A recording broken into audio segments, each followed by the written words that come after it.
4, 3, 2, 1, 0. I hear voices in my head, they counsel me, they understand, they talk to me.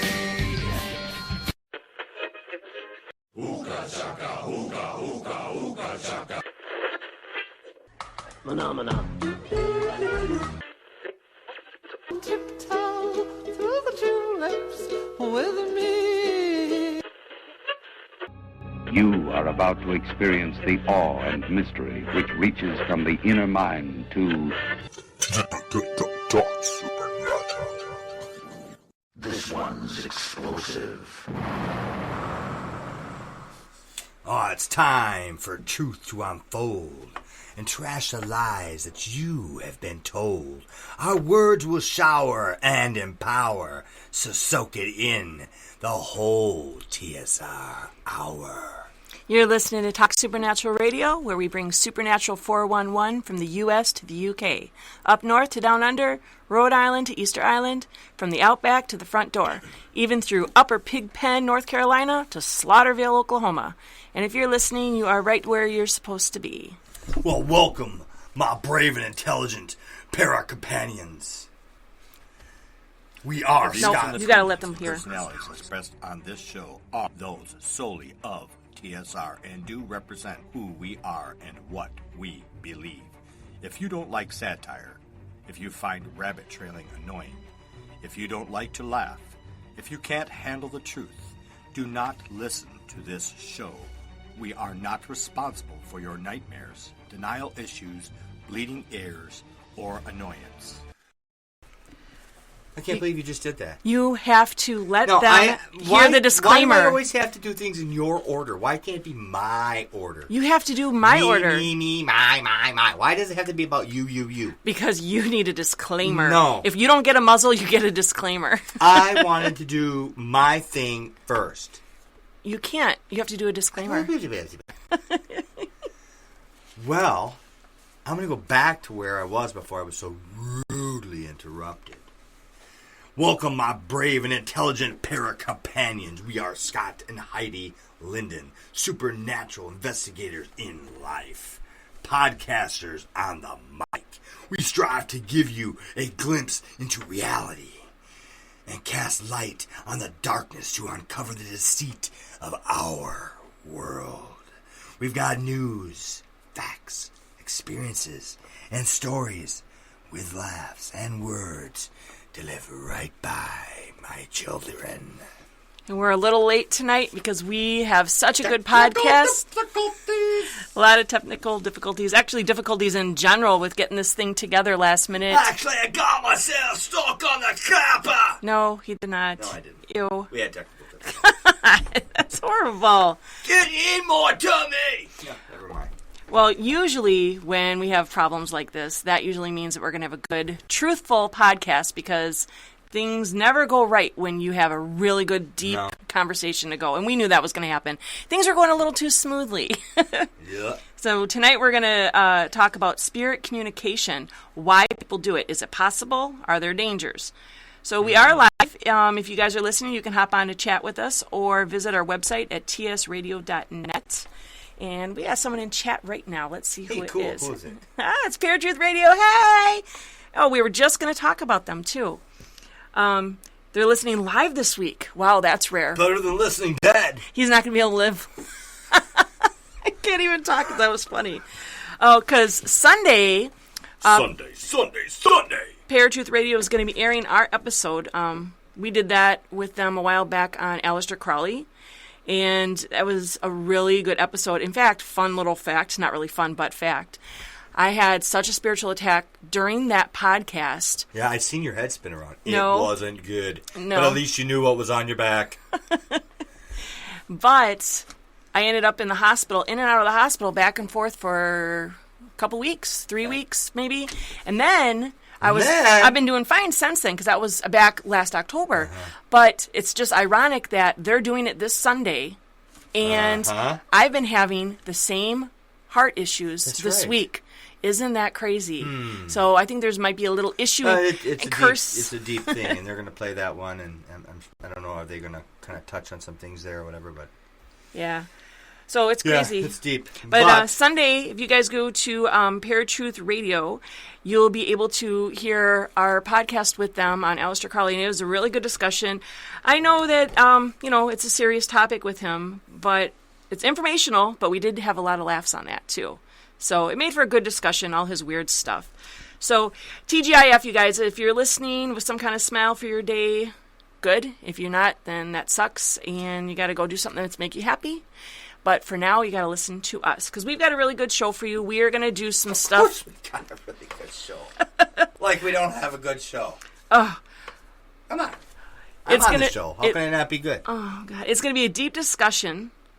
Okay. On spirit communication, but not necessarily spirits communicating with us, but us trying to communicate with them. Yes. And the whole thing. So, if you guys want to listen. Yeah, so if you guys want to listen, to any of our past episodes, we've got everything from conspiracy to dreams, demons, to the Salem witch trials, which happened to have been there. Just head over to Spreaker and check out all of our wonderful podcasts. Yeah, we got some good, big variety of stuff, too. Yeah. So, all right, but before we get into tonight's topic, usually this is the time where we do our para-news. But in lieu of news tonight, we are going to do a new segment called Posts with the Most. Don't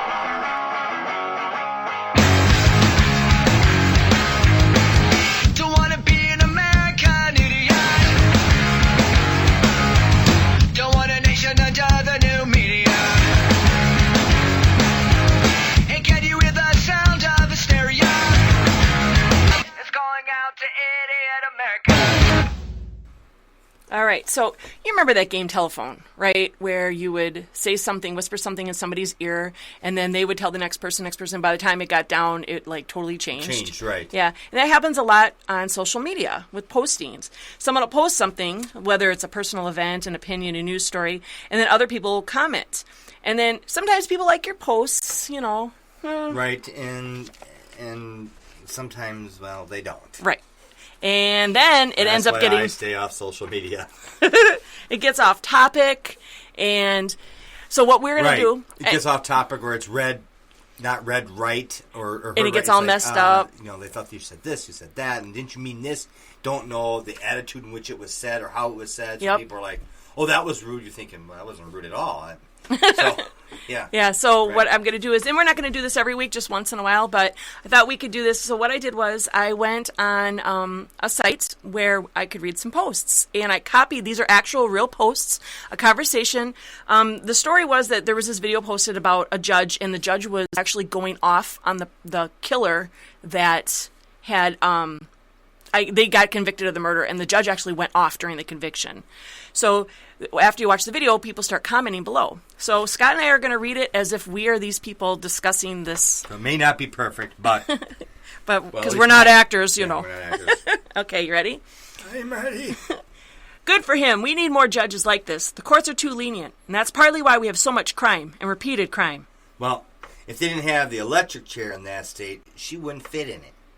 But... the best punishment for her is to restrict her food to the bare minimum in prison. What does her size have to do with what she did? I know she's fat, but would her action be less horrible if she was skinny? I just know some troll would have comment on her size when it's completely irrelevant. Gosh, I hate humans. Well, she can say goodbye to McDonald's for life now. True, let's be honest. Almost everything is bad for you in some way. Well, if she got the chair, she would at least be a crispy French fry. What I don't get is why this is a big deal. Nobody says a thing when Judge Judy goes off on the defendant. Oh, now wait a minute. That's because Judge Judy isn't actually presiding over a legal courtroom. It's a reality TV show where the participants are signing contracts to follow her decisions, but there's no actual legal weight to them. She's a retired judge, not currently serving. She's so heavy, she could just have rolled over in bed on them and done the same thing and just called it an accident. Judge Judy is not fat. Not Judge Judy. Who's hot? I didn't say hot. I said not. So she's not fat or not hot? Isn't this what Judge Judy is famous for? Why is it such a big deal when other judges do it? She's not a real judge. Because Judge Judy is a stage TV. But you think she's hot? Judge Judy is isn't really handing down any light sentences.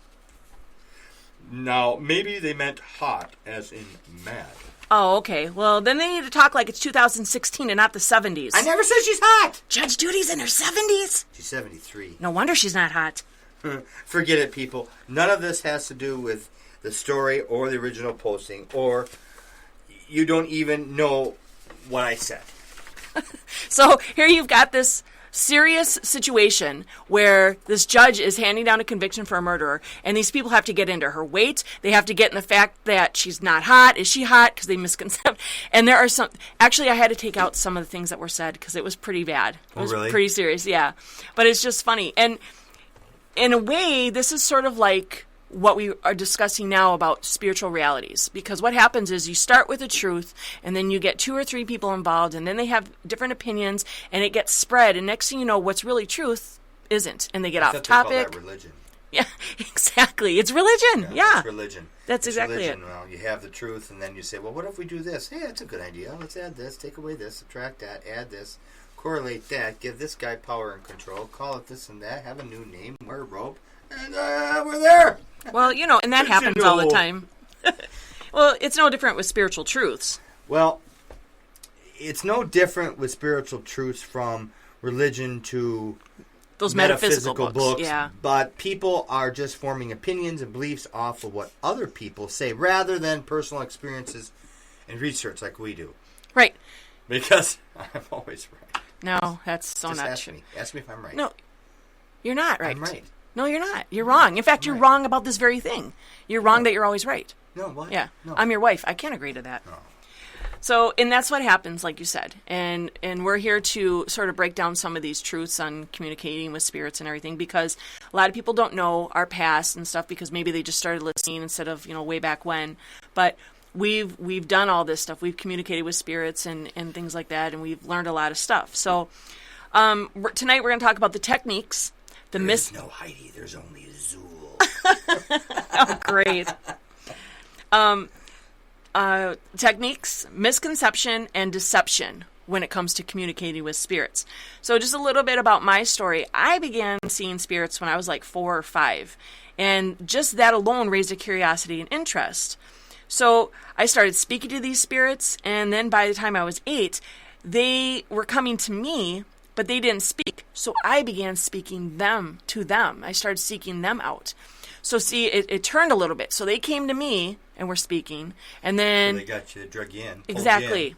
Yep. And then it was a thing that I couldn't stop because I needed to know more. Sure. And so at that age, you didn't have no guidance, right or wrong. Not back then. This was in the 70s. All you knew was something, speaking to me. Now I'm speaking to them, and yeah. And then when they wouldn't show, I would try to call them out. So, and that's what happens. And sometimes the spirits would come as a little girl, sometimes as demonic beings, sometimes as creatures, sometimes as people. It just depends. And we talk to so many people, and they see things, and they think it's someone that they're related to. They think it's their pet. They think it's a demon. They think it's a child that's lost. So the whole point is you just can't trust them. Period, if you want to be safe. Now, as far as formal terms in this whole area, we got spiritism and necromancy. Okay, spiritism is any belief or practice pertaining to communication with the dead or spiritual beings. And necromancy is any attempt involving communication with the dead, either by summoning their spirit or as an apparition, raising them bodily. Now, in, the 1840s and through like the early 1900s, the whole spiritualist movement really surfaced and it gained a following. A lot of people in this field know about the Fox sisters, but, not Megan Fox, so don't get all excited. Fox. What does the fox say? Ding, ding, ding, ding, ding, ding, ding, ding, ding, ding, ding, ding, ding. Ow! So, okay, there were these 3 sisters in New York, and in the 1800s, they started table tilting. And that was, we talked about it before, where you put your hands on the table and you talk to spirits, and it's supposed to 1 knock for yes, 2 knocks for no. And they said that they heard all this rapping on the table. And years later, they confessed that it was all hoax. 2 of them confessed it. But it really started things up because here you've got these three sisters, and now everybody's like, ooh. So the whole idea of being able to communicate with the dead through mediumship was inspired and toyed with around that time, even though it's been done since probably beginning of time. I mean, people have always been curious what happens to the soul or the spirit, or what happens to us when we die.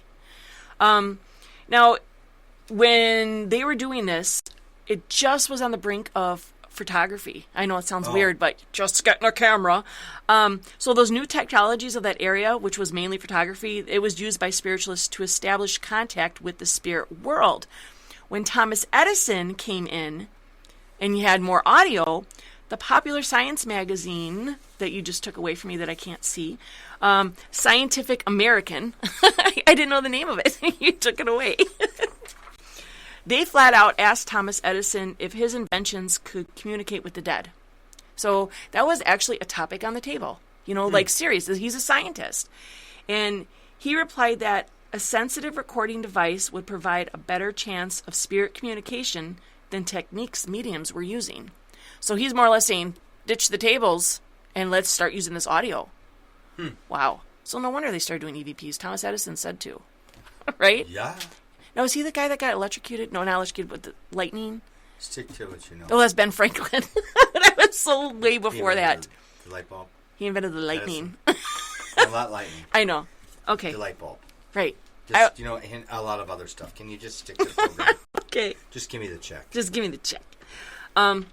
So what was popular at that time was tools like table tilting, Ouija boards, seances. So as sound recording became widespread, spiritualists explored that technology. Maybe, something new. Sort of like now, every time they get something new, they're like, ooh, let's try this, let's try that. But spiritualism declined in the later part of the 20th century. And then in the 1990s, it sort of resurrected when psychics became a fad on infomercial, like Dionne Warwick and her psychic friends. And it started warming people up to communicate with the dead again because it was sort of like taboo. Then in the early 2000s, as we know, hunting, and we were already doing that. So when that show came out, we were like, we were already doing it before the show came out. Yeah, like you say, would you say we did it before there were ghosts? We did it before there was ghosts. Yeah, we were looking for ghosts. No, so then you enter in this whole new technology, and it's a big deal. But unfortunately, with this new technology came a whole new wave of ways to also fake the spiritual communication. Yeah, and that's the drawback. Again, there's always another way. There's always going to be balance. Well, there's various ways, these practices that are the more common. Like when ghost hunters, paranormal investigators do EVPs or use a ghost or a spirit box. When we did it, we used tape recorders, digital recorders, and we got some amazing EVPs. Phenomenal. And in case anybody's like a paranormal virgin out there, EVP is electronic voice phenomenon. Just in case. Basically, picking up a recording of a voice that's not present. Yeah. To your knowledge. Right. And basically, we picked up more than just. Yeah, can you hear it? We picked up like full blown out conversations as clear as we're talking. Well, not conversations, but words. Like words. Well, we picked up all that stuff down there at the Mantino. But it wasn't. It didn't seem to be a conversation. This was an insane asylum that we did. Yeah, like a recording in the middle of a day. Yeah, because there were different people talking on a complete. So it wasn't like dead. No electric, no gas, no water. Right. Vacant building for 30 years. Nothing in it. Not a single light bulb. Not a single other human being in the. But we never got conversation. And we left the building and it sounded as though it was a day at work in the middle of the waiting room or something, where you could hear people being paid, you could hear dinner bells, you could hear cars rolling. But this wasn't all at once. This was in separate sections too. So, like, it wasn't like 10 minutes of that. We'd hear it for like a couple seconds, and then there'd be like, let's say 5-minute break. Residual, and which seemed to be the only explanation for it at all, would have been some sort of residual. But the idea of getting all this was unbelievable. And you and I have talked about residual too, and I'm not really. We can't explain it. We don't understand. Yeah, I'm not really on board with it because I guess I can't grasp it. But then you made a comment to me about how light goes on forever. Right. When you flash your light into the sky, that light actually is continual forever. It never, ever, ever ends. Unless there is an end to space, which from what our knowledge is, there is no end. Right. From what we know. So even though the light may not be able to really be seen under some supersonic microscopic thing, that light continues. It's basically the same as a sound wave. The sound wave continues on and on. It may be spread so far and so thin that it can't be heard anymore, but it still exists. So maybe that's what's going on. Once you send a light out into space, or you send out a sound, it's gone. So what? It like bounce back and we hear it again or something. Like we don't understand the whole dimensional spirit realm thing. We don't have answers to everything. Most everything. But not everything. No. And here's the thing: is when people are using these EVPs, these digital recorders, and ghost boxes and stuff now, they're not seeing it as a big deal because it's a tangible device, electronic, scientific. Right. So, but basically, all it is just a medium. I mean, get rid of the psychic and put in the ghost box. It's the same thing. It's just another device. You might as well, it's just another Ouija board. It's just another something of that. It's with all technology buzzing around in the airwaves. How do we really know what's supernatural and what is natural? Yeah, that's another question. And now there was a parapsychologist, and his name was oh gosh, I hate when they're like from a different country because I am so white and I can't figure this out. Konstantinos Rodive. I'm horrible. I can't even pronounce Smith right. But he promoted the concept in the 1970s. He was a scientist, a parapsychology guy like Venkman. Okay. Like Venkman. Yeah. Oh, well, then he was probably the real thing. You mean? He was also a writer and Roman Catholic, which is odd that someone would be Roman Catholic because the Bible speaks against this stuff. So when I hear that, I'm just like, wait, which were you? But he published a book on EVP Breakthrough, and it was actually called Breakthrough, and that was in 1971. And then in 1979, George Meek and William O'Neill constructed something called the Spiritcom. And Billy O'Neill said that a spirit named Dr. George Jeffries Mueller actually helped him with this device. And I actually have a clip for this. And it's going to be difficult to hear only because, you got to remember now, this was back in the 70s. They don't have the technology like we do now. But what you're going to hear is a conversation between this Bill O'Neill and who he says is a spirit. And when you're listening to it, it sounds like two people talking. And what's that device when someone has that voice box against their throat because they can't speak? My name is Bob. You know what I'm talking about? Yeah, it's electronic.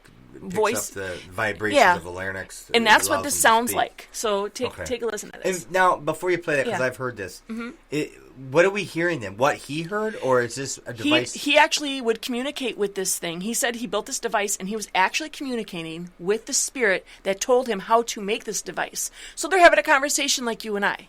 And it's a short clip. It's only 31 seconds. Okay, we'll go ahead, and I want to try to... Yeah, so if you can try and make it out best you can here. I think that's much better right there, William. I'm reading you down the point again, William. Do you understand? William. Yes, sir, I understood, Doctor. Very well. I'm reading you down the point again.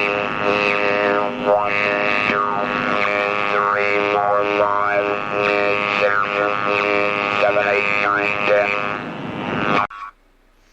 So yeah, I mean, difficult to make out. I don't know how you folks did on your end of it. But yeah, I definitely could hear words and something. And then I heard the doctor in the middle. Right, then you could hear him actually speak so you knew who is who. Right. So you could hear him speak clearly. And it was words. It was very electronic, much like one of those things. I mean, I was it EVP or was he faking? I don't know, but he's a scientist and... I don't know. Right. Yeah. I'm not there. I don't know. So it was just pretty weird. So now we've got this guy who made this, and that sort of got the ball rolling. And then there came Frank's box. Which is a ghost spirit box in 2002. Frank Sumpton, I think his name was. He also claims that he received his... Frank thought he was something. That was good. Sumption. Sumption. That's how you spell it. Sumption. That's Frank Sumption. Frank Sumption? Hey, Frankie Sumption. He claimed that he received his design from the spirit world as well. So now there's a new guy, Frank's box. So he came up with the ghost spirit box. And he says it's a combination of a white noise generator and an AM radio receiver modified to sweep back and forth through the AM band, and you get like split seconds of snippets of sound. And the critics say that this is subjective, of course. The voice is very powerful, though, and God spoke things through an existence, all existence. All that God did was done through the voice. Yeah. God said, and God commanded, and God let there be light. I think some people underestimate the power of sound. Some scientists in recent times have even come to say, all that's been created might have been created through sound waves. And actually, they're right. Yeah. They're actually right, because God spoke. And it was through his sound and his sound flights and the power of that sound that things happen. Exactly. So sound and light are extremely powerful. They are all things. I mean, God spoke, and he also says he's the light. Yeah. He's the light. And there it was. And how often when people say they see apparitions and spirits and stuff, they talk about the light.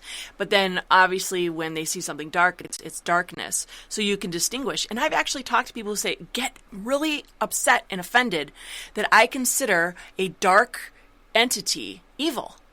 And I'm like, everything has an opposite. The absence of light. Right. So if we are light and God is light and those things that are around God are supposed to be light, then you have an entity that's all darkness. Then what has the darkness got to do with light? Well, and God's specific that he separated the two because light was good. He did. Once he made light, he said, whoa. God's like, hold on. I made this light, and light is good. So the first thing I want to do is I want to divide these two up. Yeah. And there's a reason. One will conquer the other. Yeah, I mean, they're not going to be mixed up. I don't know how would you do that anyways, but with God, all things are possible. But we're dividing it. It's separate. That's the way it is. Yeah, and everything does have an opposite. What happens in this world, for the most part, that's good in the middle of the night? Oh, I could think of one thing. No. I mean, look at what gets accomplished in complete darkness. Nothing. Golden Girls. Golden Girls plays every night, over and over again. I'm talking complete darkness. With the absence of light, what gets accomplished? Nothing. You can't do anything. I'm talking complete darkness. Yeah, so you can't. The only way you're able to see at all in darkness is there is some form of a presence of light, whether it be a star, a candle, right, the moon, glow in the dark. So if there is absolutely zero light, and we've been up north, we've been places where you can't see your own hand in front of your face. Yeah. Or some people have been in caves and they shut the light off for you so you can experience it. What could you accomplish? Nothing. And also, when you talk to people who have said they've seen a dark shadow or something demonic, and myself included, the one thing you'll hear is it was darker than dark, blacker than black. It is beyond the darkness that you've ever experienced. Right. It's more. It's not only just a sight, but it's also comes with a feeling. Yeah.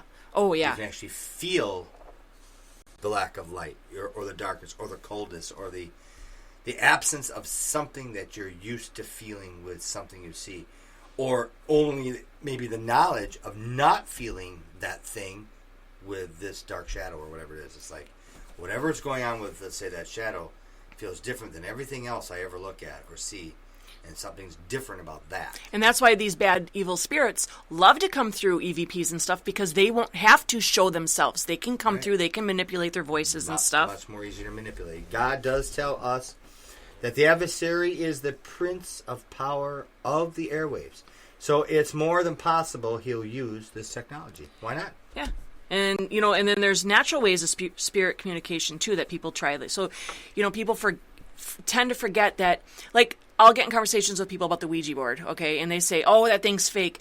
Like you and I say, it is. It's just a board. It does nothing. Yeah, but it's what you put into it. It literally is. And in today's ones you buy, a piece of cardboard. Yeah. Unfolds. With some ink. Yeah. And a plastic little applicator thing that you put your planchette. Planchette. I know what it's called, but it's just a little plastic thing. Yeah.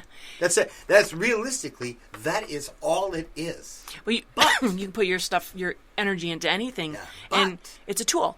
It's a tool people use, so the devil's going to keep using it. I mean, as far as to what extent, and we talked about this the one night, I mean, there was the whole thing with the pencil and putting and we get into that. It. Yeah. But you could use almost anything. Right. If you are sincere enough about what you're asking, or, you'd be surprised what might work.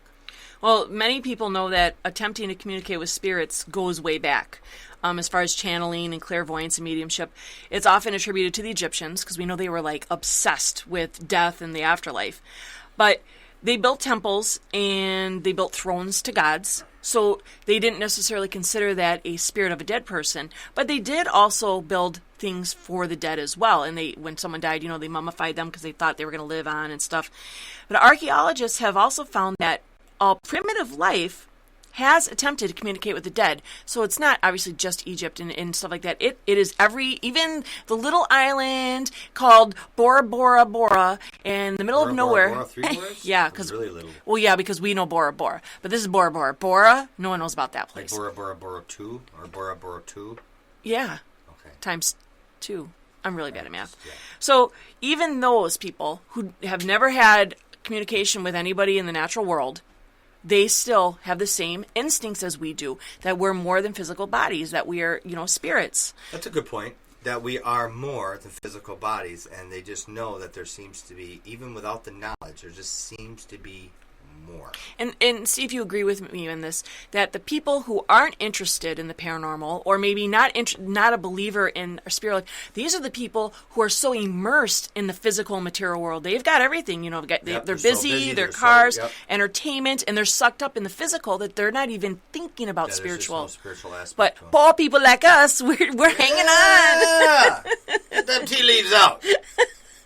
So it is a universal thing. It's just, who's going to go after what.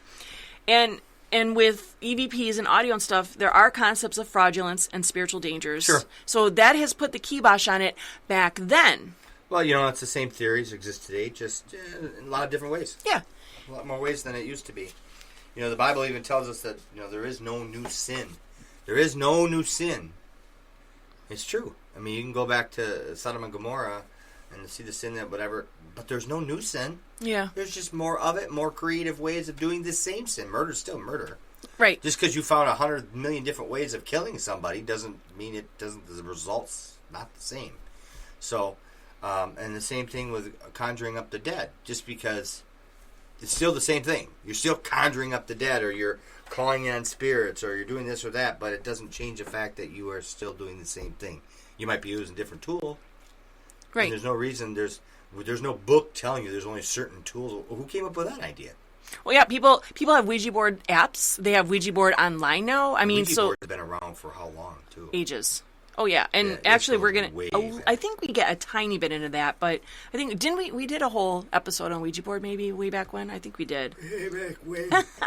Like a year ago. What we did was made out of parchment paper. Well, people are ultimately the medium between the spirit world and this one.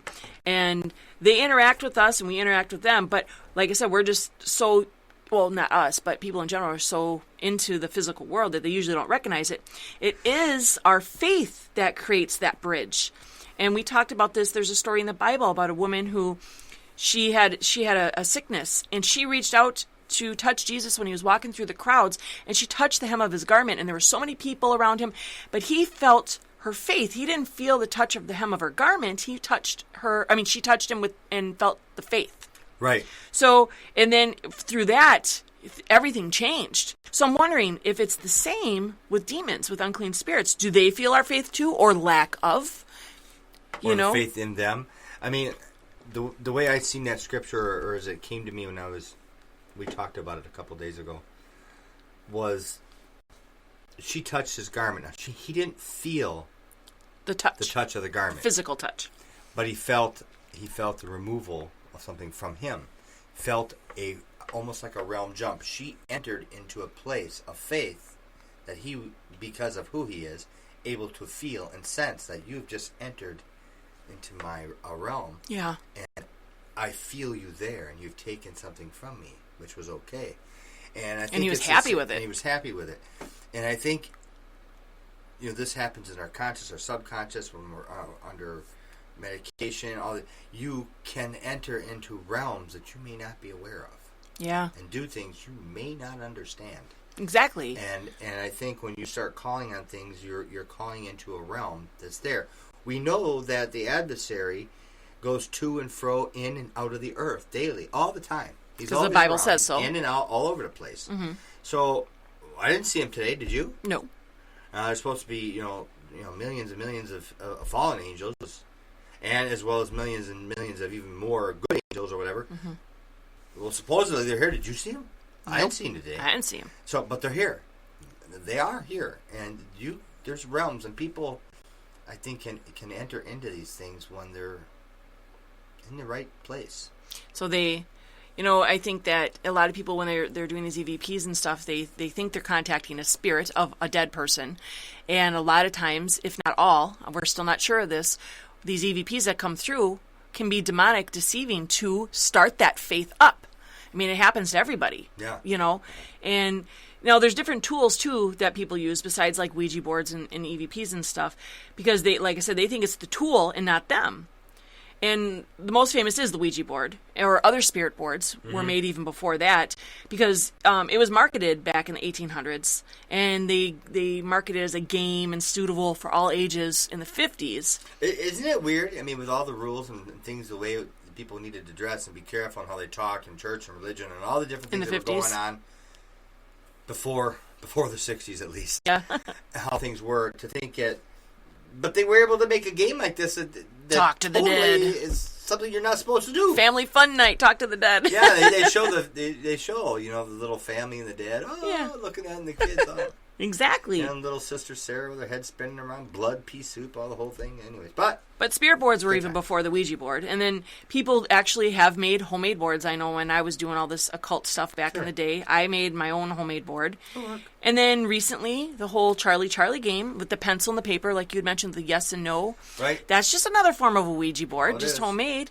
And it was, I mean, you had, obviously, let's say 100 people do it. You're going to have a bunch of people that fake it, a bunch of people that nothing happens to. But there is always that one or two. Isn't that just There's enough? always a few. And also, you don't know, if you don't have an experience, that doesn't mean you haven't opened a door and Right. something later on. You don't know. And even when you see a psychic or a medium, you're thinking, well, they're doing it all, and then they do scrying, which, they look into a crystal ball or water or mirror, smoke, fire, or they use tarot, or they use runes, the pendulum procedure. You're there and you're seeking and you're giving faith to that person who you don't really know. You don't know what they do once they leave that table, or, it doesn't even matter Right. if you know them or not. They're still communicating. You're there. So you're guilty by association. You're opening yourself up whether you're doing it or not. And another thing of scrying was, and a lot of people don't think that this is that big of a deal because it's a kid's game, the Bloody Mary. Right. That's a form of scrying because you're putting faith into something, knocking on a mirror, looking in there, wait for something to all come out. things are possible. Yeah. And just, give it another name, like you said. I think we were talking about all things as possible. We were talking about the scripture about the faith of a mustard seed. I had mentioned when we were talking the other day, and scripture talks about the faith, and you think a mountain could move. And I say, now, where does that stop and start with faith? Positive, negative, light and dark. I mean, I kind of dug. I'm not saying this is all truth or whatever, but just a little deeper thought. It's like, and I wonder how far that goes. No, faith in Christ, you could do this, but who's to say on the other side of the fence, a certain level of faith in a mirror or a pendulum or whatever it may be, a certain amount of faith isn't going to open up a door or do something. I mean, you're saying faith can be good and bad. Right. I could have faith in bad things. Exactly. And if I have enough of it, and it's not specified with what we were reading in Scripture to say, well, that's only for God. No. It just has faith. It says faith. Whose faith? What faith? Towards whom? Faith can move a mountain, So but... now we do know and we do understand that the dark side. That there is a dark side and there is power in it. Right. To deny it would be stupidity. Ignorance. Yeah. It's like we understand that the dark side, if you will, to call it something, does have a power. Sure. And the Bible's specific about that too. And Yeah, it's very specific about it. It doesn't undermit it. So yeah. That mustard seed, that faith, that power, that other realm, it exists. Well, what about that video that we watched this morning? There's a new game it's actually not a new game, but it's newly surfaced. It's called Three Kings. And it's like this whole ritual. It deals with 3 chairs, 3:30 a.m., a mirror, a candle, and they've got all these rules. And I'm not going to get into the whole thing because it's very ritualistic, and we watched the video this morning. The video was 40 minutes long. We sort of skipped because we want to see. But that guy, he went from, okay, doing a walkthrough of how you do this, and this is what you do, blah, blah, blah, blah, blah, to he was getting frustrated that no spirit was coming. He started calling that thing out, saying, do with me what you want, take my body, take my soul. I mean, I was like, dude, shut up. I'm talking to to the YouTube thing. I'm like, shut up. I mean, he just got so caught up in the moment, and that's what happened. And nothing was happening. And you know what? Nothing was happening because it knew how he would react. And since he was getting absolutely no spirit communication like this game supposedly you get, next thing you know, he's offering his soul, his body, take my life, do with me what you want. I'm giving you permission, and if you don't kill me, I mean, it snowballed. And I'm thinking, what are you doing? And it knew that he'd react that way. So, spirits watch us. Sometimes people, when they have a haunting, they think, it just came.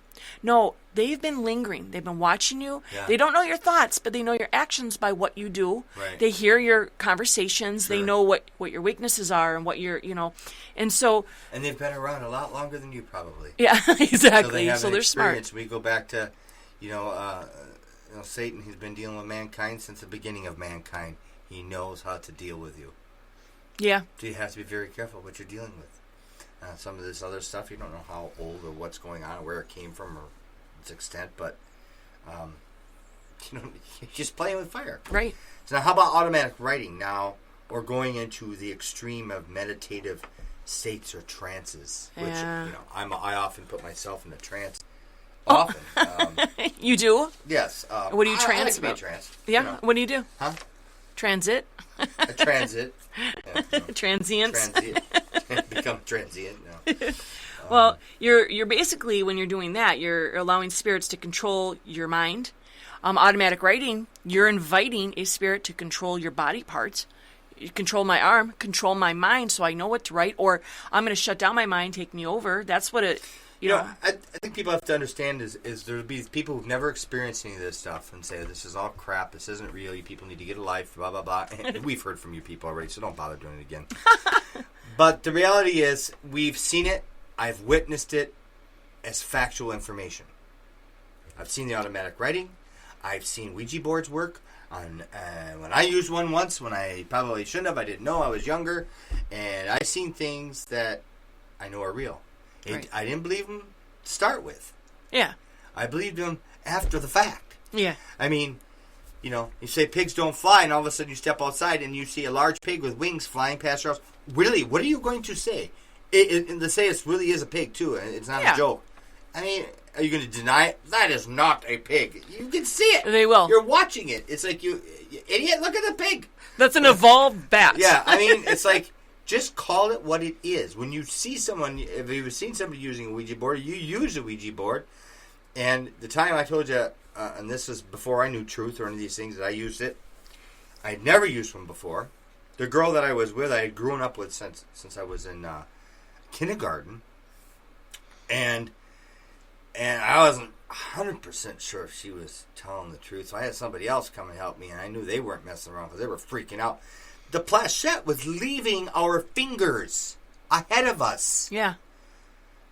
Neither one of us could make this thing. And that's we common. We were trying to keep up with the piece of plastic. I couldn't keep up with the plastic. The plastic was going on. It was getting to the point where it's frustrating because the plastic, or whatever, it wasn't even spelling out anything anymore. Right. It was just doing like figure eights and stuff and switches all over the board. And at times, it was halfway across the board on the other side before I ever got my hands back over to it. Yeah. And at that point, I seen the candle wick grow like. It Yep, went from a normal candle, thing. This thing got like 6 inches. Like, I didn't think it was possible for a candle flame on a single candle to get that tall, that straight, and that still. I'm like, yeah, that was weird. Mm-hmm. And so, you say, well, I don't believe it. Well, unfortunately, it was real. Well, the people that don't believe it's people that it hasn't happened to. Right, and you don't need it to haven't happened to you because really what this whole discussion about is some of the things that are going on and warning you and telling you that it doesn't always have to be this sole concrete method. Well, that's what faith is. Yeah. You know, When you were talking about seances and automatic writing, did you know that, I didn't know this, Led Zeppelin's Stairway to Heaven, it only took them 15 minutes to write. Jimmy Page was doing automatic writing, and they were a huge Aleister Crowley follower. So I thought that was interesting. Well, now how about seances and table tilting? Yeah. Is it the same concept? The table is the tool. The seance is a person, is designated as the tool. Now, either way, the person is the key, and everyone around that's participating is giving off a level of faith through their actions and their words. Yep. So they're all participating in something, and I guess sometimes you don't know how excited somebody is about something because you're not that person. Right. Some people you could go, surprise, a surprise party, and they'll be like, hey, all right, thanks. You're like, wow, that guy didn't like it at all. What? Whatever. And another person, they'll be like, freaking out, like, wow, they were really surprised. You don't know that other person wasn't that surprised. They've just not been able to show it. They may just show it a little differently. So here you have somebody involved in all these little spirit things. Oh, he must not have any faith. They don't know what they're doing. They're not doing a whole lot. Look at it. They don't look at. You don't know what's going on in their head. Right. How much they're concentrating, focusing, thinking, what's on their thoughts and their mind, how deep in concentration or what's going on. You just don't know. And sometimes it only takes the faith of what? A mustard seed. And they're really small. They're really small, yeah. They're hard to find if you drop them in the carpeting. Well, I'm actually going to play in a few minutes an EVP that is really crazy. But, so, we had a couple cases. We've had a lot of cases, but we'll just talk about a couple. I'll call her Kelly. That's not her real name, but I'll call her Kelly, from Waukesha. Now, her daughter thought that she was playing with this little boy. And so the parents were like, I guess, into ghosts or whatever, but they attempted to communicate with this little boy. And once the parents communicated with the little boy, they started having haunting-like issues. Their cabinet doors were being open, and she said it was like that movie Poltergeist, where she would actually shut them, leave the room for 20 minutes or so, come back in. Oh, you were asking the other day about other cases and that. There was another one very similar to that. You can tell me about that in a second, though. Yeah, in a city very, very, very close to us, yeah. Okay. Electric was going off. They were having issues with all their bulbs and stuff like that. They heard horrible noises outside their house, and they were finding dead animals, birds, moles, their cat. And then, so what they did was, they found somebody who knew us, and they called us in. Right. The dad started having these horrible, horrible nightmares. He'd never told his wife he was having these nightmares, but once we got there, he shared it with us, and she was like, what? And then they told the spirit, or whatever it was, to leave. And a fire broke out below the little girl's room, whatever room that was. And that was enough. So they said, come here now. So we came and we did EVPs back then, but we didn't necessarily, we sat around, we talked to this little boy. We knew it wasn't a little boy, but we just didn't know what it was. And when we got the EVP back, it was this deep, horrible voice. It was cussing, and we knew what was going on, and we prayed over, And then there was, I'll call him, I talk about it in my book, Kevin. His name's not really Kevin, but I'll call him Kevin, from Milwaukee. He was having night terrors. He was having haunting activity going on, major haunting activity. His landlord she said that she was a shaman.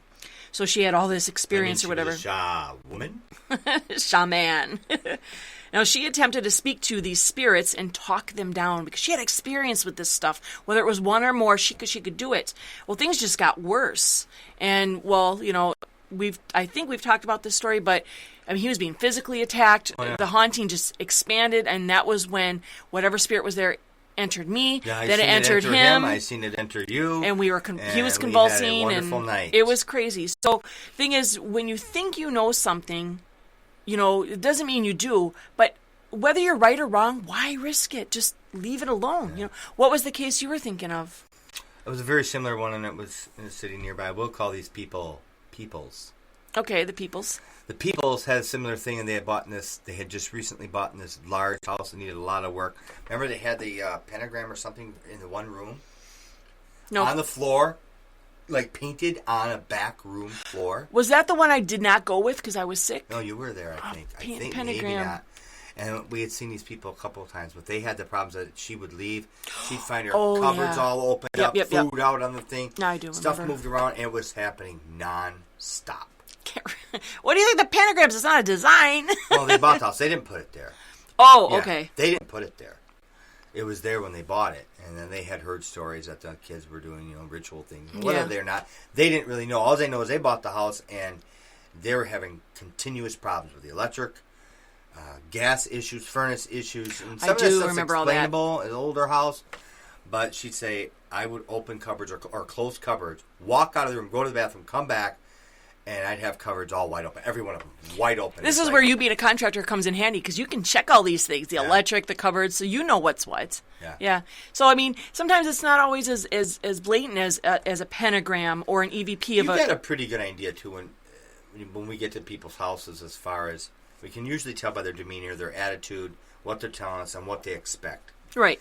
When you get to people that are just like, do whatever you got to do, let me know what I got to do, these people are probably somewhat sincere. Yeah, like help They're us. just like, what's it take to get us help, Yeah. And you'll get a handful of those people that sincerely want help, but there's some that just want the attention. Yeah. Or like, can we put it on TV? It's like, well, Oh, yeah. No, I don't think so. Now, there's a current viral EVP story going around. There's this paranormal investigator. I'm not going to say his name because either people are listening already know this story or I don't want to give him any more attention. He claims that he made contact with the late actor, famed comedian Robin Williams.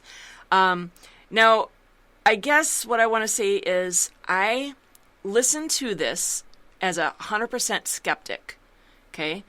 After I listened to it, this, and we're going to play it, sounds, and I'm not even kidding, just like Robin Williams. Does it mean it's Robin Williams? No. I mean,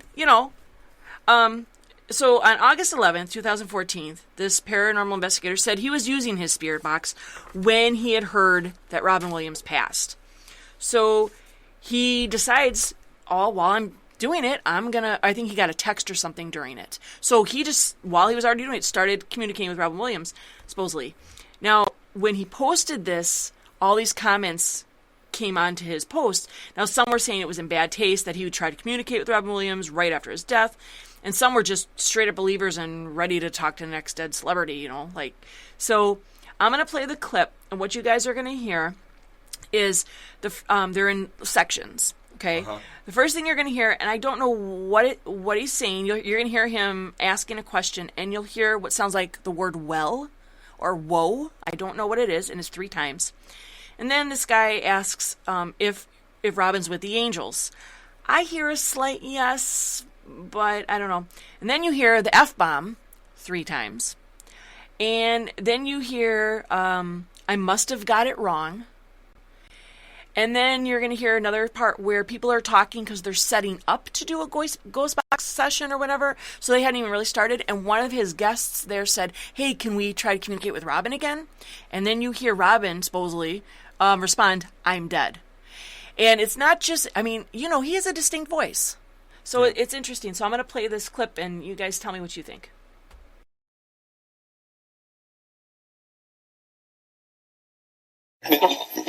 Are you there, Robin?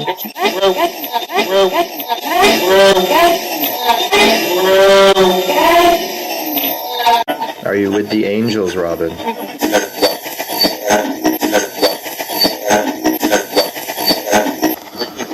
Thank you, Robin.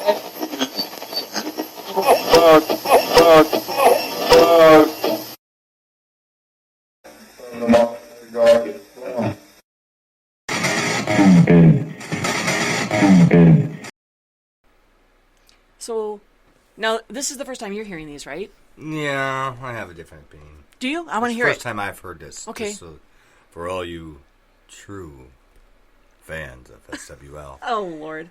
This is SWL, late on Friday night, talking to you live. It sounded to me like a cut-up add-on. It didn't sound real at all. So what you're saying is, now... sounded like Robin Williams, and I think it is. Mm-hmm. I think it's a recording of something else. You could have got that off of, how many different things he's been on and shows. No, I agree. That was one of the things I thought, too. So, I like I said, I definitely don't think it's Robin Williams. But either it's something demonic, pretending to be Robin Williams, or he made this up and did that. I think it's something he made up. Yeah, because I split it up so you could hear it that way. But there were different, sections. It sounded. I mean, we're hearing it as it actually was recorded. So on the F-bombs and the wells, it sounded like stop, start, stop, start, stop, start, stop, start. That was me. I did the stop, start, so you could hear it in sections. But what you heard is what it is. So, I mean... Well, when I heard the F-bombs, I heard the F-bomb, and it sounded like rewind, F-bomb, repeated the same one over and over perfectly. Well, I don't know, because I watched a clip... That's the way it was, right? I watched a clip of it. So I don't know if he played it 3 times in a row so you could hear it better, or it happened 3 times in a row. Well, so I don't know for sure. That would be somewhat important, because that's the way I heard it. But at the same time, what we talked about earlier, things can be faked. Yeah. With this technology, just like there's Photoshop, there's Autoshop too. I mean, you can... Oh, absolutely. So he could have very well have done this. And I don't know if he did or not. I'm just saying, so you just don't know. But the point is that out of all the millions of people in the world, do you really think Robin Williams is going to zoom down and talk to this guy a second after he dies? I mean, come on. You got to use common sense with this too. Well, but on the other hand, who's to say he didn't? Mm. Can be. I mean, I don't know. I'll play the advocate both ways. Okay. I mean, just saying, why not? If it was an availability, if the voice box or thing actually works, happens to be on, it's there, it's working. Do you think a dead person? I don't know where their limitations are. I don't. You mean know. time, space? Time, space. Yeah. I don't know. It's like, well, just because this guy is, let's say, Milwaukee and it happened in California, whatever it is, who's to say that even matters? Well, and then on that note, and we've talked about this, but maybe the listeners don't know, that I'm not 100% sure that when people die, we are able to communicate with them. I'm on the fence. I'm leaning more towards everything is demonic, and they pretend to be the spirits of people. So I don't know, just from what I've experienced in my life. I would have to disagree with Heidi and say that a true believer would follow SWL late at night on Fridays. This is not Delilah. This isn't a love channel. But yeah, so I mean, but again, why take the chance? Why do people think, one, that these spirits have like these superpowers and they have all the answers to things? And then when he says, "Are you with the angels?" Well, you know what? Demons are angels too. They're the fallen angels or the kicked out angels. So you don't know. And a little tidbit to this: I did some research on Robin Williams. He actually acknowledges that he felt when he went on stage sometimes he was possessed. There was an article in the U.S. Weekly, January 1999, and James Kaplan did this article, and Robin Williams said, "It's like possession. All of a sudden, you're in, and because it's in front of a live audience, you just get this energy that just starts going. But there's also that thing. It's possession. In the old days, you'd be burned for it. But there is something empowering about it. I mean, it's a place we are totally..." And then he pauses and he says, "It is Dr. Jekyll and Mr. Hyde, where you can really become this other force. Maybe that's why I don't need to play evil characters in movies, because sometimes on stage you can cross the line and come back." And then he says people can get as dark as they can in comedy in the name of comedy. And I thought that was interesting. And you'll see that a lot of... I've heard this before from different musicians and different things where they almost say when they're in the zone, they're almost like not themselves. There's a couple that I want you to read quotes from musicians in a second too, because you picked the right guy because I happen to be a highly talented musician myself. You are a rock star. I'm a rock star. And then another way that spirits communicate with us more subtly is through dreams. Now, in dreams, spirits try and communicate with you. Or text. No, they don't text you. Oh. No, good try. But when it's a supernatural encounter, it seems like they have a goal. So we all have dreams and stuff, Sure. But sometimes when you have a spiritual dream, there is a goal. Whether the dream is from God or if it's maybe from evil, there's a goal to that dream. They don't just give you a dream for the heck of it. Now, with God, he wants to give you a warning or an answer or encouragement. But if it's a bad dream, the demonic will try to ensue fear and doubt and confusion and anger. So that's how you can tell. God is never going to give you a dream that's going to really freak you out unless, he gives some kind of prophecy to help you. It's never a dark dream. And then there's lucid dreaming where people purposely try to go into this dreamlike state for spirit channeling. There's even, we talked about this in the past, there's specific drugs for them to go in this dream state so they can communicate with spirits. And I know that dream channeling was common in the ancient days, like in Egypt and stuff. The pharaoh Imhotep, I think he was the fourth, he channeled, and he had this famous vision of monotheism, which is the belief in one God. Back then, they believed in many gods, but he had a vision in a supposedly a dream or whatever. So, and then the ancient Chinese gave the name Wu. Woo! Who does that? The wrestler guy? That's what it reminded me of. Woo! Sorry, I cracked myself up. All right, to trance channeling. We're not to talk about Ricolas Philelis that way. Okay. So there was this first century guy, Wang Chung. That's why I only do this on Friday. Remember that song in the 80s? Everybody Wang Chung tonight. He wrote that among men, the dead speak through the living persons, whom they throw into a trance, and the Wu, thrumming their black chords, call down the souls of the dead, which then speak through the mouths of the Wu. The Wu. The Chinese seem to have been the first to use the planchette. It was called a qi, but it looked more like a modern day like dowsing rod. And then when the spirits came down into it, it began to move and spell out like the God's messages on the paper or sand. So this goes way back, trying to communicate with spirits. In ancient Greece, the spirits of the dead were called, I think, Kyries or Kries. They were thought to escape from the jars in which corpses were stored and then haunt the dwellings of the living. But by the 6th century, cults were using shamans as trance channelers and try to communicate with spirits and their gods. And I didn't know this, in Plato's work, he says, by the favor of the gods, I have since my childhood been attended by a semi-divine being whose voice from time to time dissuades me from some undertaking, but it never directs me to what I am to do. So he's talking about spirits talking to him since he was a kid. That happens. You find a lot of these real famous people have that. Yep. And then you got the Greek oracles and stuff, and they went into these trances, and, we don't really know it. But then they talk about them being spirit guides. You just can't trust spirits. Oh, that one's been beaten to the ground by a million. Spirit guides. Spirit guide. My spirit guide. It's like, you know what? Where did you come up with this? Well, he speaks to me. Really? Good luck with I that. imagine he does speak to you. And like you were saying, there's many famous people that have received their work or talent and even energy from spirits, and they attribute it to them. Yeah, I think, remember before I was talking about I've heard of some actors saying that they get in their zone or whatever, and they're like their own entity, and then I see here you mentioned coming up here about some famous people that have received their work or talent or even their energy from spirits, and it was Denzel Washington was one of those people. I remember actually seeing a clip from or something. He said, he actually got information from spirits that would speak to him. And when he would, and he's one of the best actors ever. And he said it would take him over, and it would be the spirit that would act. But then through time, he realized, oh my God, I think that I'm channeling demons. And he actually repented and went to church and did all this stuff to get rid of it. And he's like super Christian now, and he doesn't do that anymore. But he did. Beyonce, Oprah. Yeah. They all used to. No, Beyonce. Well, I mean, Oprah's all into that new wave stuff, so she still does. Beyonce still does. Oprah's our own entity. Yeah. Elvis Presley said he communicated with his twin. Oof. Keith Richards. Why is the man even alive? Keith Richards. He said that the Rolling Stones received their songs by inspiration like at a seance. And I believe that because if you ever heard interviews from Keith Richards, most of their most popular songs that they've ever made over the last, 5 decades now, have been made in 10, 15 minutes.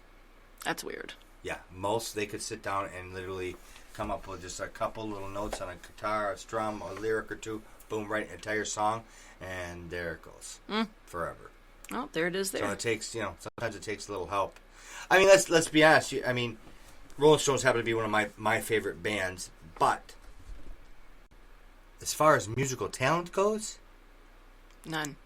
Really? Have we really listened to the actual voice of Mick Jagger? I mean, really listen to it? But yet, it is probably, if we're being realistic, the longest one of the greatest rock and roll bands of all time. It's like those really ugly... And to be alive, for Keith Richards to even be breathing air in itself shows you there is another realm which we have not experienced. Or those really ugly rock stars who get those gorgeous models. How is that? He's one of them. Yeah, I know. It's so weird. Yeah, she's like could be 30. money, but... Yeah, could be. What about Faye Pridgeon, Jimi Hendrix's girlfriend? She said she used to always talk about some devil or something was in him. Yeah. You know? And one of the greatest guitarists of all times right there. Santana, he wrote Supernatural by supernatural inspiration, he said. Yeah. And then of his music, John Lennon said, it's like being possessed, like a psychic or medium. Now, Yoko, she said there were like that they were like mediums, that they weren't conscious of all they were saying, but it was coming through them. And we could go on and on. Yeah. Right. I mean, if you got the time, the energy, you can research any of your biggest, especially when you go into rock and roll and stuff, you'll find there's always a dark side. Now, David Bowie is into Aleister Crowley. Okay, right before that or during that, he actually, what was this? He did a interview for Rolling Stone in 1976, and he actually said that. Well, I'll let you read it. What he said. This is interesting. It says, "Rock has always been the devil's music. You can't convince me that it isn't. I honestly believe everything I've said. I believe rock and roll is dangerous. I feel that we're only heralding something even darker than ourselves." So he is admitting it, but at the same time he got into that, right?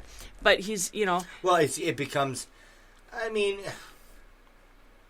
anybody who makes music, plays music,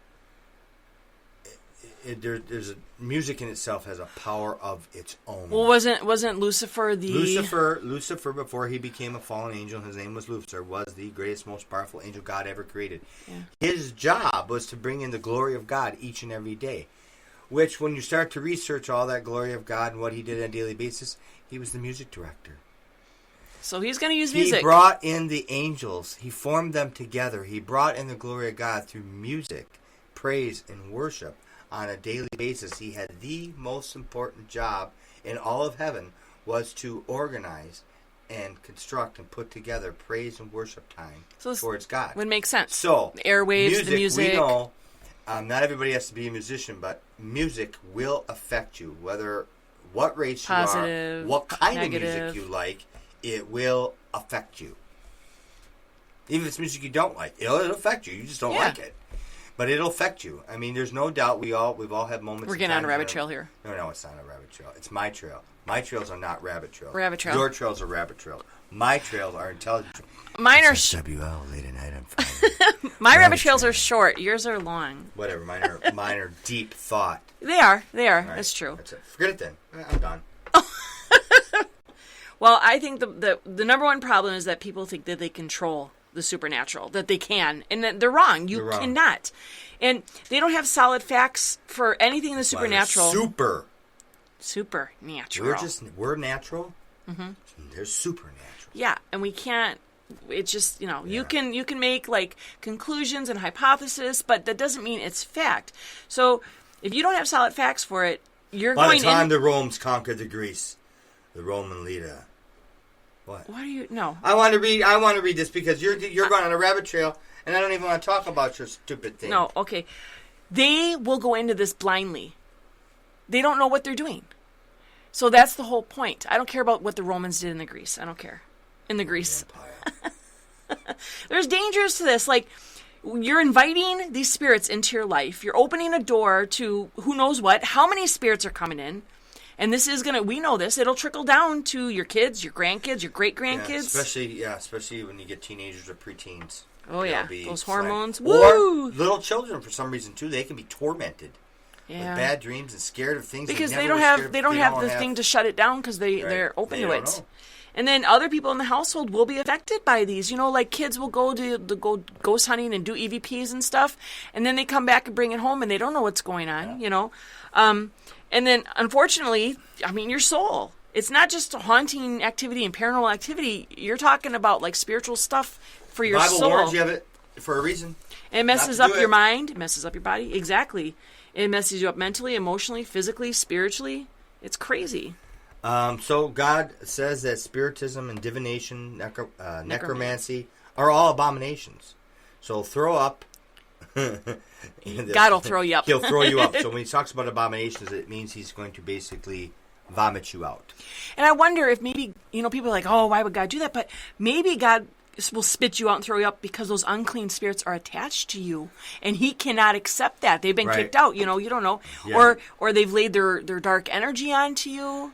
That's why God can't have anything to do with you if you mess with that. People are always coming at me saying, oh, how wrong are you for saying that we can't do this and I'm good, I'm a white witch. That's fine, do it. I'm not judging you, but I'm just telling you that what I did and what happened, and yeah. God's saying don't do it because he's aware of spiritual dangers that we're not. You would think that by now, after, 6,000 years of man existence, roughly, you can believe what you want, but my Bible says the Earth's only about 7,000 years old, whatever.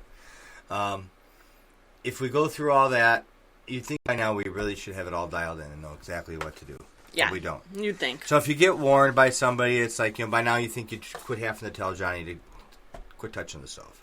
Don't touch the stove, you're going to burn your hand. By now you'd be like, there'll be no need for you to touch the stove. Well, you know what? If someone offered people an alternative, positive supernatural, but Right. there's so many religions that are shutting that down, No, and they just well, are about their taking religion, away their the church, truth. their money bank.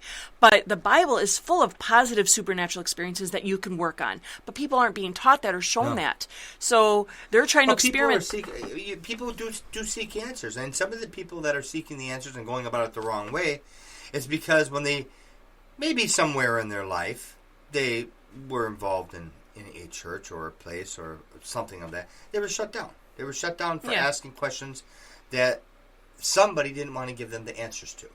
Right. Instead of saying, you know what, you want to sit down? I see you got some questions spiritually in your mind here that you're asking me questions.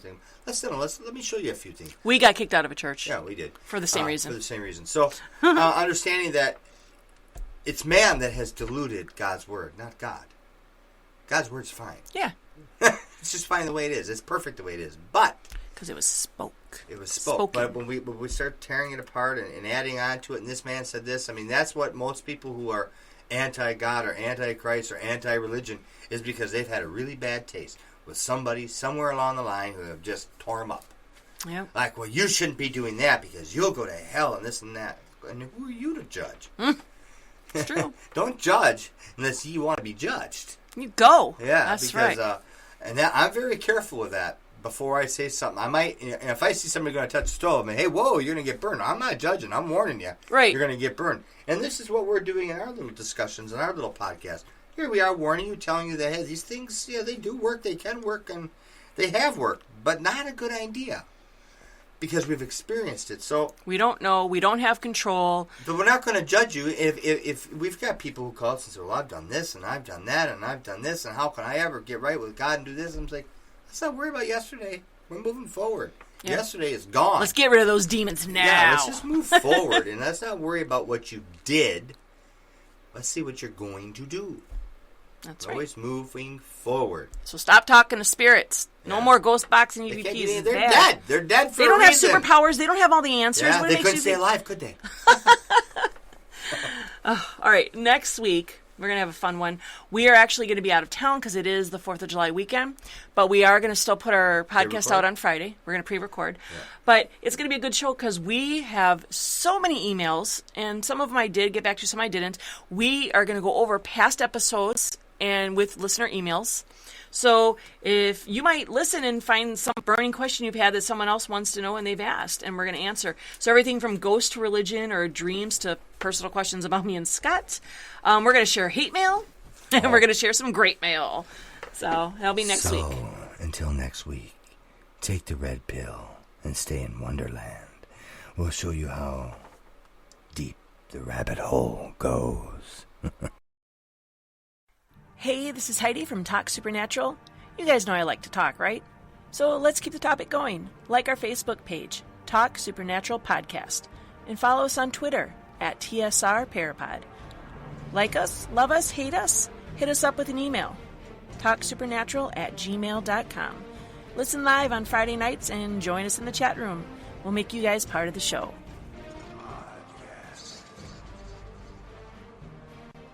Check out more from Talk Supernatural Radio. Head over to tsradio.net. You can listen to TSR on iTunes, Spreaker, TuneIn, and YouTube. If you have any questions or would like to know more on spiritual afflictions, hauntings, demonic influence, check out Scott and Heidi's SWAT resource site at EPH612SWAT.com.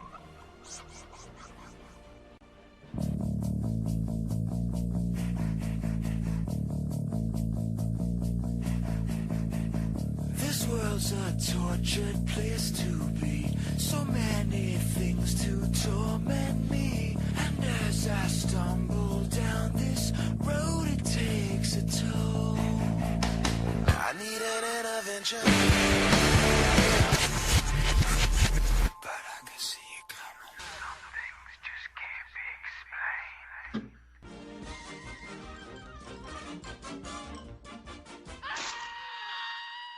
And that's all, folks.